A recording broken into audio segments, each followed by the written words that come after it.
Hello दोस्तों, आज मैं सुप्रीम कोर्ट द्वारा दिए गए एक महत्वपूर्ण निर्णय के बारे में बात करूंगा। ये निर्णय मिनर्वा मिल्स बनाम भारत संघ 1980 का मामला है।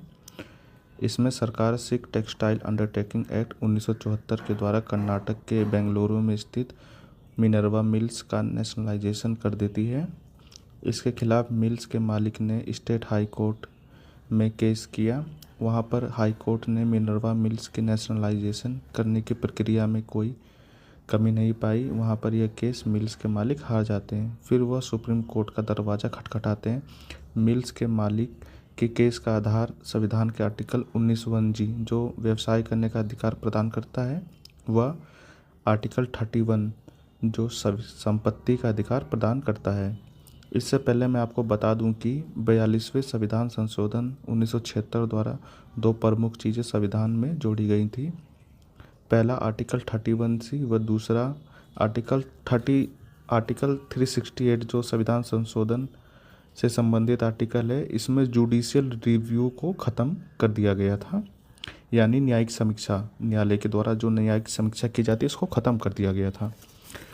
आर्टिकल 31C में यह प्रावधान था कि यह उन कानूनों को मौलिक अधिकारों जैसे आर्टिकल 14 और 19 के उल्लंघन होने के बाद भी सुरक्षा प्रदान करेगा। जैसे एग्जाम्पल लेते हैं, मिनर्वा मिल्स के नेशनलाइजेशन में 19(1)(g का उल्लंघन हुआ था, लेकिन आर्टिकल 31C ने मिनर्वा मिल्स के नेशनलाइजेशन करने में सुरक्षा प्रदान की थी। उसी प्रकार आर्टिकल 368 के संशोधन द्वारा बनाए गए कानून का न्यायालयों में उसका न्यायिक समीक्षा नहीं किया जा सकता था। अब इस केस में सरकार द्वारा मिल्स के नेशनलाइजेशन करने के पक्ष में यह कहा गया कि हमने डीपीएसपी के प्रावधानों को लागू करने व उस मिल्स में काम करने वाले कर्मचारियों के संरक्षण हेतु किया है। सुप्रीम कोर्ट ने सभी दलीलों के बाद ये निर्णय लिया, जो भारत के इतिहास में लिए गए निर्णयों में से एक महत्वपूर्ण निर्णय है। सुप्रीम कोर्ट ने अनुच्छेद 31C को अमान्य घोषित कर दिया व आर्टिकल 368 में जुडिशियल रिव्यू यानी कि न्यायिक समीक्षा न करने के प्रावधान को असंवैधानिक घोषित कर दिया गया।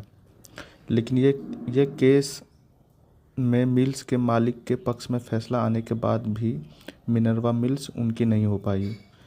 जब एक मिल्स का नेशनलाइजेशन हो गया तो वापस थोड़ी ना दिया जाएगा। मिनर्वा मिल्स केस ने फिर से एक बार संविधान के मूल ढांचे की अवधारणा को स्थापित किया और सुरक्षित करने का काम किया। जय हिंद दोस्तों।